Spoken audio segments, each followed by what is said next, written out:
너 암이야. 수술하자 빨리. 만약에 이거 혹으로 오인하고 떼버렸으면은 이거는 식도가 열려버리는 거겠죠. 박종쌤한테 한번 이럴까요 우리가? 저 전화 좀 드려봐.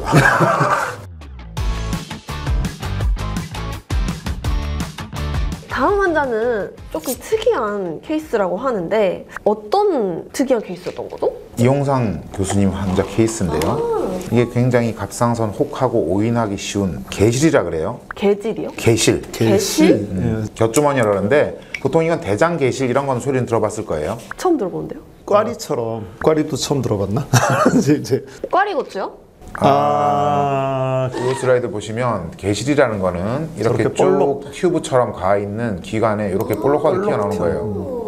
그래서 보통 이제 응급실에 배가 아파서 오른쪽 아랫배가 아파서 오신 분들 중에 맹장, 즉 충수돌기형과 가장 우리가 구별을 해야 될 부분이 저런 개실염이에요. 저런 개실에는 변이 차고 하면서 저쪽에 염증이 생겨서 배가 아픈 경우도 있거든요.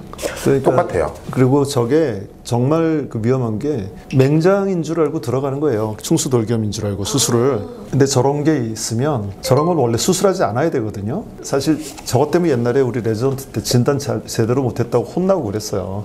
근데 뭐 똑같은데 뭐 너무. 근데 요새는 CT도 찍고 뭐 초음파도 찍고 해서 그런데 옛날에는 우리가 손으로 진단했거든요. 그래서 엄청 우리 레지던트를 깨지게 만드는 그런 병이죠. 근데 누가 봐도 떼고 싶게 생겼는데 왜 수술하면 안 돼요? 그걸 뗀다고 해서 문제가 해결되는 것도 아니고 너무 많은 부분을 잘라야 되는 거예요.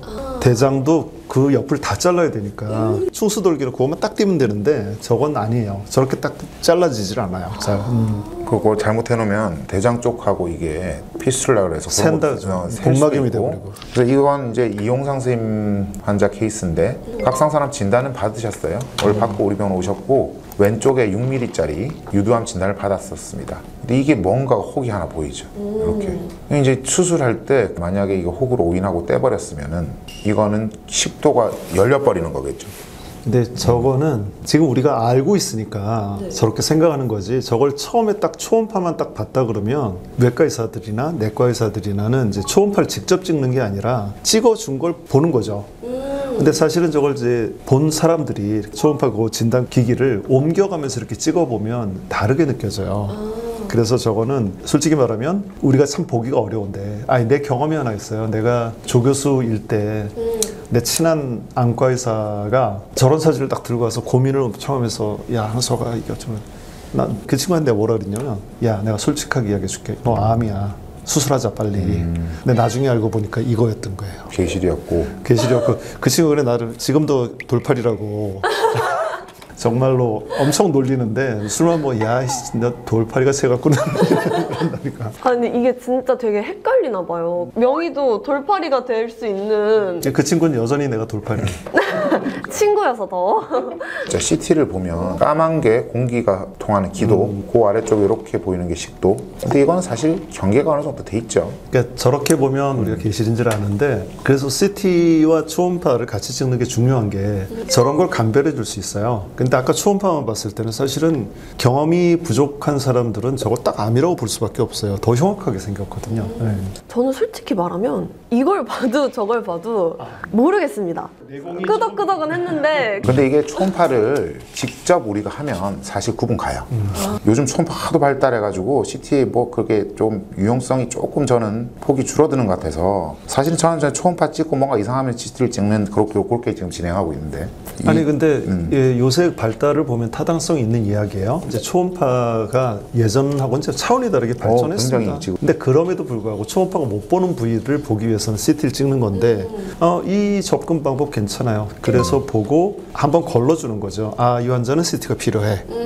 이렇게 해주는 것도 좋은 정책이라고 생각해요. 네. 근데 그럼 이분은 결국 암이 아니었던 거잖아요. 개실이었던 거잖아요. 그러면 혹시 수술하셨나요? 수술을 했는데 제가 듣기로는 개실염이 또 동반돼 있어서 굉장히 그 주변하고 붙어 있어서 참 힘들었던 케이스라고 제가 들었습니다. 심지어는 위장관 외과 하는 사람이 들어와서 같이 수술했다. 같이 수술한 거죠. 네, 사실 이렇게 장원 쌤 그 만날 이야기 나오는데 자기가 할 수 있는 거 땅거에 맡겼다가 박종 쌤한테 지켜가지고 엄청 지금 돈 나고 있잖아요.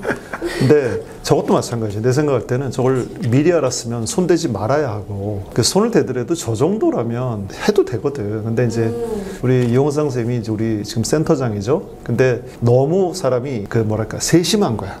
조금이라도 환자한테 피해가 갈까봐 어려움이 생길까봐 이렇게 한 건데 내가 그래서 그 마음을 알아서 차마 나는 혼을 못 내고 그런데 박종 쌤한테 한번 이럴까요 우리가? 저 전화 좀 드려봐. 끌려가 지금- 손나게. 지금 전화 좀 드려. 저희 대부님한테 혼나야 되는 그런 상황이. 근데 이분은 결국 그래도 괜찮으신가요, 지금은? 아, 그럼요. 아, 그러면 뭐. 그러니까 이제 저런 것들을 이제 박종 쌤은 네가 해결을 해야지 왜 딴 의사를 불러? 라는 거니까 그래도 이제 어떤 분들이 이제 돌다리도 두들겨가면서 그러니까. 건너는 분들이 있으니까. 그런 면에서는 잘했다고 생각하는 그게 거죠. 네. 표면적으로 드러나는 부분하고 우리가 또 탁과 스님들하고 이야기해보고 탁과 스님들이 겁을 주게 되면 저희도 사실 그 전문 분야가 아니기 때문에 탁과의 힘을 빌어서 하는 경우도 있습니다. 사실 뭐 이 자리에 들어서 내가 저 다 이야기할 수는 없지만 나도 억울한 면이 없지 않아 있다고요. 전 그래도 뭔가 환자분들을 위해서 뭔가 세심하게 해주셨던 부분이 감동이었던 것 같습니다. 헷갈리는 부분이 조금 있었지만 그래도 잘 해결됐다는 거, 그게 제일 중요한 거라고 생각이 들고, 아 이거는 이제 저희가 그럼 CT에 대한 중요성도 한 번 더 느끼는 것 같아요. 초음파만으로는 살짝 헷갈릴 때는 CT도 네. 한 번 더 찍어봐라. 그렇죠. 아니 거기에 또 중요한 게 나는 이제 외과 의사가 초음파를 봐야 한다고 생각해요. 맞아요. 그거는. 저렇게 찍어서 나한테 보내준 사진만 보게 되면 헷갈릴 수 있는 걸 직접 자기가 해보면 분명히 이제 알게 되는 게 있죠. 네. 근데 사실 너무 바쁘시니까 다들. 그래서 문제. 지금 우리 센터에서도 트레이닝 과정 중에 하나가 초음파를 보는 거거든요. 전임이 프로그램 과정 중에 있어요. 그래서 앞으로는 직접 보는 그런 게 많지 않을까. 그리고 또 직접 보는 게 사실은 가장 정확하고. 근데 되게 좋은 것 같아요. 그걸 해보는 게. 그렇죠. 사실 내가 딱 느꼈을 때 이거 아니다, 이거 맞다를 사실 손으로 딱 느껴야 아는 게 있잖아요. 그리고 워낙 저희가 초음파 같은 걸 영상을 많이 봤기 때문에 사실은 거의 8, 90%는 영상만 봐도 걸러진다 생각해요. 그래서 세친 검사를 할지 말지 거의 결정을 하는 게 그렇죠. 저희가 보는 게 확실히 더 정확하고 나을 수 있을 것 같아요. 오늘의 내용은 특이한 개실염이 동반된 내용이었습니다. 이거에 대한 요약도 한 번 더 부탁드립니다. 갑상선 암과 혼돈될 수 있는 상황 이렇게 요약을 할게요. 네. 갑상선과 경부의 혹중에서 갑상선암 외에도 유사한 형태를 보이는 게 가장 많은 게 사실은 신경초종, 세열낭종 이런 게 가장 많고 개실염은 사실 그렇게 많지는 않은 그렇게 많지는 네. 않아요. 네. 신경초종은 뭐예요? 신경은 이렇게 우리가 전선 같은 것처럼 이런 전선들이 이렇게 밖에 코팅이 돼 있잖아요. 피복이 있잖아요. 그 신경도 그렇게 쌓여져 있어요. 근데 그 물질이 커지는 거예요. 볼록하게. 그래서 저거는 정말 헷갈립니다. 그럼 세열낭종은 뭔가요? 저건 이제 그 선천성 기형 중에 하나인데요. 우리가 아가미가 처음에 생겨요. 그 발생 단계는 아가미요? 처음에 아가미 구조가 생기고, 그러니까 우리가 그런 이야기를 해요. 수정란에서부터 그 개체가 되는 데는 우리가 겪었던 진화를 다 겪는다고 해요. 처음에 물고기처럼 아가미가 있어요. 아가미가 있는 구조에서 그게 점점 변해서 턱이 되고 뭐 눈이 되고 갑상선이 되고 부갑상 되는데 그건 대부분 소멸이 돼버려야 돼요. 근데 소멸이 되지 않고 이렇게 볼록한 주머니가 남은 사람이 있어요. 그걸 이제 세열낭종이라고 표현해요. 그래서 저런 것들도 헷갈릴 수 있어요. 또 그리고 혈관 기형도 있죠. 혈관 기형. 혈관 기형도 일종의 선천성인 기형 중에 하나예요. 그 혈관 자체가 볼록하게. 그렇게 되는 거죠. 네. 근데 그건 이제 혈관이 이렇게 쭉쭉 늘어지듯이 분열이 돼야 되는 그게 아니라 이렇게 뭉쳐져서 있는 거예요. 선천적으로. 해결이 안 되는 그런 경우 꽤 있어요. 그럼 그거 하나하나 다 풀어줘야 되나요? 아니요. 손을 안 대야 돼요. 그것도. 손을 안 대야 되고 너무너무 크고 위험한 경우에는 수술을 하는데 수술도 정말 위험해요. 터지고 그럴 경우를 대비해서 수술하기도 하죠. 근데 저건 굉장히 복잡한 이야기예요. 네. 특이한 모양을 가진 종양의 경우는 조금 조심스러운 접근이 필요하겠죠. 여기도 뭐 물론 경험이 많은 의사가 중요하다. 그건 뭐 당연한 이야기고. 저희가 항상 하는 경험이 많은 의사가 중요하다. 경험이 많은 의사가 중요한데 그러면 그 경험은 이제 생겨야 될 거 아니에요. 환자를 보면서. 맞아요. 그게 내가 돌팔이 이야기 들었던 것도 초반에 그런 경험들이 생긴다는 거지. 이제 근데 이게 참 어려운 게 항상 그 왜 경력직 이런 것도 경력이 있으세요? 근데 경력을 쌓을 기회를 주셔야 경력을 쌓죠 라고 하게 되잖아요. 그게 참 어려운 점이에요. 모두가 경험이 많은 의사분들을 찾아가고 싶어 하지 그 경험을 만들어주지 않잖아요. 그러다 보니까 그 경험을 쌓을 수 있는 기회를 찾는 게 참 어려운 것 같기도 하고 만약에 이제 장건숙 교수님이나 장호지 교수님이 나이가 드셔서 이제 사라지시면 사라져.